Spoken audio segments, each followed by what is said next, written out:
solo soy un simple terrenal que vive alucinando.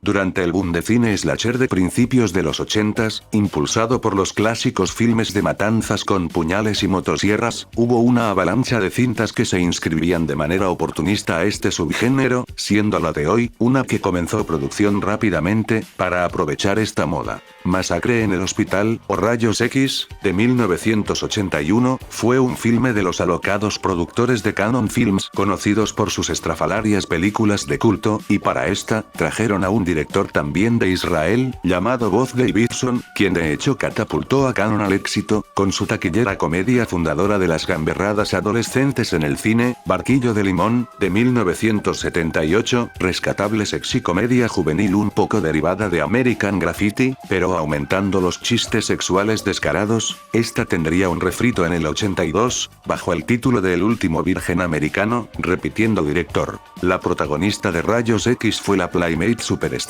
Barbie Benton, y el filme también cuenta con la fotografía de Nicholas von Sternberg, hijo del aclamado director Joseph von Sternberg, pero Nicholas, lejos de trabajar en producciones de gran tamaño, se encontró fotografiando cintas como Las Terrube y Rey Moore, Trampa de turistas, o Polizonte diabólico. Pasando sin pena ni gloria, aunque posiblemente sí fue más que rentable, Masacre en el Hospital simplemente es vista como un producto de su tiempo, y como otra película rara del catálogo de la compañía, mencionada ocasionalmente como un slasher de día festivo, que también destaca por su locación principal.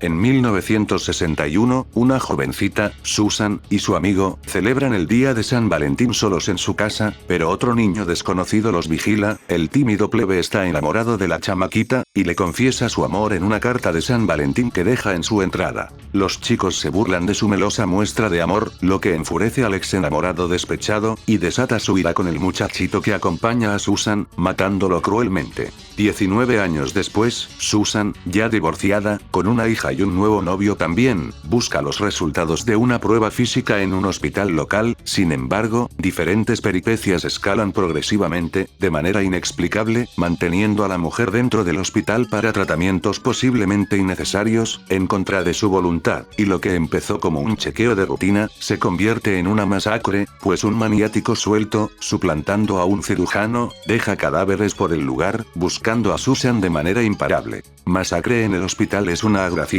explícitamente truculenta, cinta de terror que comienza como un slasher rutinario, pero que debido a diferentes elementos y el manejo que les da, se vuelve rotundamente fascinante para el espectador curioso, desbordando el modelo del filme de asesinos, hasta que termina en un mundo etéreo fuera de nuestra comprensión racional. Sin miedo a manifestar tensión abruptamente, de manera inesperada, y altamente artificial, de hecho, se recrea en este artificio, con inyecciones repentinas de tensión en secuencias apresuradas, siempre con un pique sonoro listo, engañando con pistas falsas, y sorpresas visuales. Funciona a base de su musicalidad rítmica que le da dirección y orden, parece construirse a base de composiciones musicales, más que del desarrollo propio de un relato, que confluyen para crear un ambiente y flujo particular. Su indagación y control del espacio escenográfico, que es el hospital, el entorno principal de la acción, donde los cuerpos comenzarán a apilarse, abre paso a sustos y momentos choqueantes que su director aprovecha sin titubear, libremente desplazándose por su locación, irrumpiendo en cualquier cuarto, observando sangrientas muertes, a veces terminando una escena, o una secuencia, con un golpe de efecto que las vuelve extrañas, usualmente como punto final de una escena. Se ha dicho varias veces que la cinta raya en el surrealismo, y que crea extrañeza en una locación cotidiana, un hospital, vuelto lugar oscuro, y fuera de comprensión, otorgándole un aura, ya no tanto de ensueño, sino de pesadilla, con un terreno libre para el terror más visceral, aprovechando el miedo innato a estos establecimientos, relacionados usualmente con la vida, lo corpóreo, y la muerte, esa ansiedad producida por procedimientos médicos comunes. Tenemos de fondo pasillos o fríos espacios vacíos, visuales difuminadas por una neblina leve nieve, y juegos con la luz que acentúan su extrañeza, un poco acercándose al diluido expresionismo reproducido y adaptado a esta modernidad de Sanguinario, en ese mismo año, igualmente tomando lugar en un hospital, y con esa estética corriéndole por las venas, incluso de manera leve, como gran parte del cine de terror, aunque Masacre en el Hospital desdibuja este aspecto cuando puede. Superficialmente, es protagonizada por personajes de perfil débil, ocupados meramente como tropos andantes que rellenan un espacio y cumplen una función, dentro de las mecánicas que se desarrollan en sus escenas, lo normal para la serie B, pero alrededor de la cinta, nos encontramos con personajes y situaciones anormales, usualmente siendo el tono 1 incómodo, que es progresivamente más irreal, menos coherente, menos natural.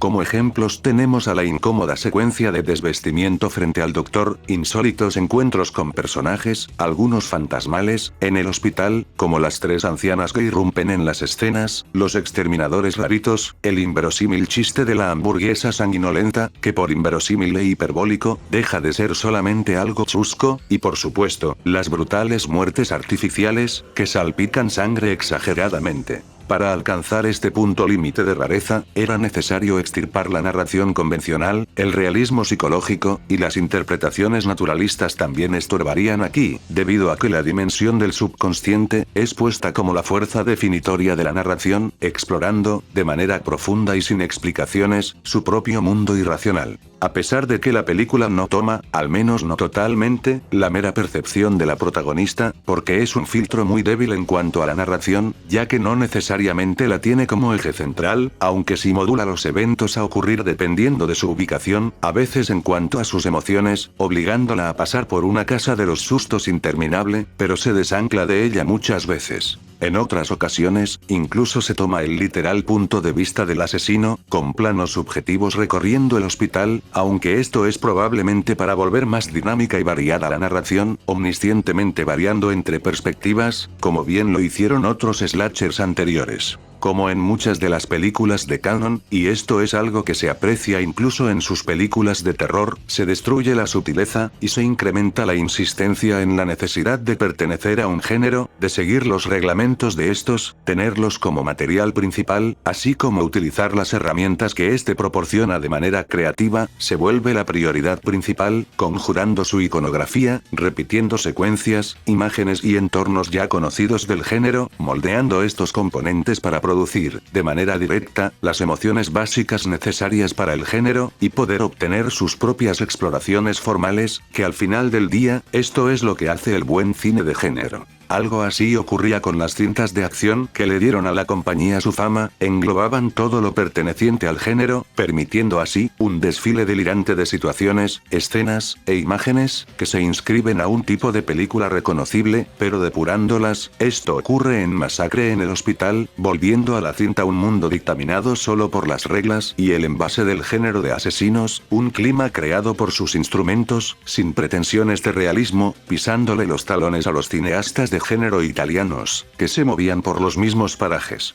Existían películas que moldeaban el género, que creaban una fórmula, pero después de eso, el mayor problema siempre fue, y sigue siendo, el qué hacer con este mismo una vez ya establecidas las reglas, y en vez de pretenciosamente buscar desviarse de sus orígenes, en alguna clase de falsa elevación que pierde el hilo, los mejores cineastas de este campo, usaban los reglamentos del género como material principal y herramientas que incitan a la creatividad. También quiero destacar el uso de la música, pues en las películas de Bothman juega un papel importante, sirviendo de refuerzo perfecto para el sentido dramático de la escena. Hay secciones enteras en Barquillo de Limón, en las que las canciones populares de la banda sonora siguen una detrás de otra, como en una rocola, acompañando el ambiente, y al estado emocional de sus protagonistas, de manera secuencial y constante, a veces sin interrupciones por secciones extensas, siendo la cinta definida por las canciones cincuenteras, subyacentes a su acción. Lo mismo ocurre aquí, por algunas secuencias, pero en vez de canciones populares, la música está conformada por composiciones instrumentales típicas de un filme de terror de su época, que pueden tanto crear una atmósfera de asombro, tensión, o indicar peligro inminente, una música que, como en Barquillo de Limón, no es solamente un acompañamiento decorativo, sino que contribuye al sentido expresivo de la escena en la que es utilizada, logrando no solo un efecto, sino creando una un clima rico y presente por toda la película, la interminable atmósfera de terror y tensión que consigue esta cinta.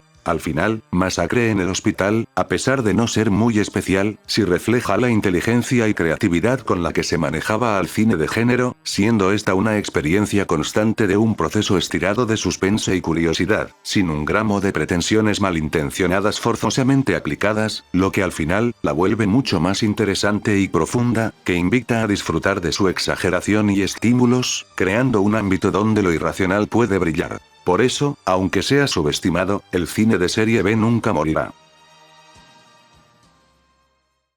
Don't play with her mind or push her too far. You might pay with your life. Sissy Spacek is Carrie. Feel her wrath. Next on TNT's Monster Vision, hosted by Joe Bob Briggs. MTV's sassiest sister is ready to take on the fashion victims and sports-crazed goons that pollute Lawndale High. It's the return of Daria.